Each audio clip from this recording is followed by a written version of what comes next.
খালেদা জিয়ার স্বাস্থ্যের সবশেষ খবর জানাতে রাজধানী এভারকেয়ার হাসপাতালের সামনে থেকে যুক্ত হচ্ছেন সহকর্মী নূর হোসেন। নূর, খালেদা জিয়ার স্বাস্থ্যের নতুন কি খবর আপনার কাছে আছে?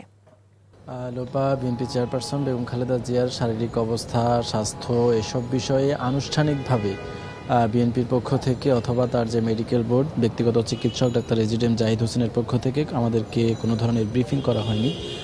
তবে আমরা জানতে পেরেছি তার শারীরিক অবস্থা কিছু কিছু দিকে কিছুটা উন্নতি হয়েছে, তবে সেটি বিদেশে নেওয়ার জন্য যে পরিমাণ স্থিতিশীল শরীর দরকার, যে পরিমাণ স্থিতিশীল স্বাস্থ্য প্রয়োজন, দীর্ঘ যে যাত্রা, সে যাত্রার জন্য যে সক্ষমতা প্রয়োজন, সেটি তৈরি না হওয়ায় এখনও তার যে মেডিকেল বোর্ড, দেশি বিদেশি চিকিৎসকদের সমন্বয়ে যেটি গঠিত হয়েছে, তারা এখন পর্যন্ত সে সিদ্ধান্তে পৌঁছাতে পারেননি। তবে আনুমানিক আগামী বুধবারের জন্য তারা দেশের বাইরে নিয়ে যাওয়ার জন্য এক ধরনের প্রস্তুতি রাখছেন।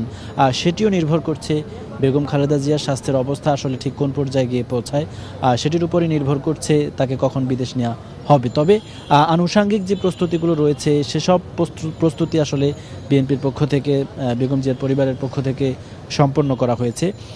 বেগম খালেদা জিয়ার স্বাস্থ্যের অবস্থা পর্যবেক্ষণ করবার জন্যে তার মেডিকেল বোর্ডের সঙ্গে সমন্বয় করছেন তার পুত্রবধূ। তিনি বিকেলে এসেছেন এবং এখন পর্যন্ত তিনি এভারকেয়ার হাসপাতালের ভেতরেই অবস্থান করছেন এবং নিয়মিত যে মেডিকেল বোর্ডের যে বৈঠক হয়, সেই বৈঠক অনুষ্ঠিত হচ্ছে এবং সেখানে নিয়মিত বেগম খালেদা জিয়ার শারীরিক অবস্থার যে তদারকি বা পর্যবেক্ষণ সেটি চলছে। তবে সেখানকার অবস্থা বা ফলাফল আসলে কি, সেটি যেহেতু আনুষ্ঠানিকভাবে ব্রিফিং করা হয়নি বা হচ্ছে না, সেজন্য সেটি বলা আসলে খুব কঠিন।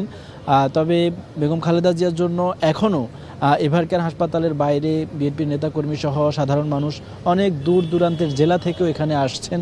তারা বেগম খালেদার জন্য দোয়া করছেন, তারা প্রত্যাশা করছেন তিনি আবারও সুস্থ হয়ে উঠবেন। লোপা, আমরা জানছিলাম খালেদা জিয়ার স্বাস্থ্যের এই মুহূর্তে সর্বশেষ পরিস্থিতি।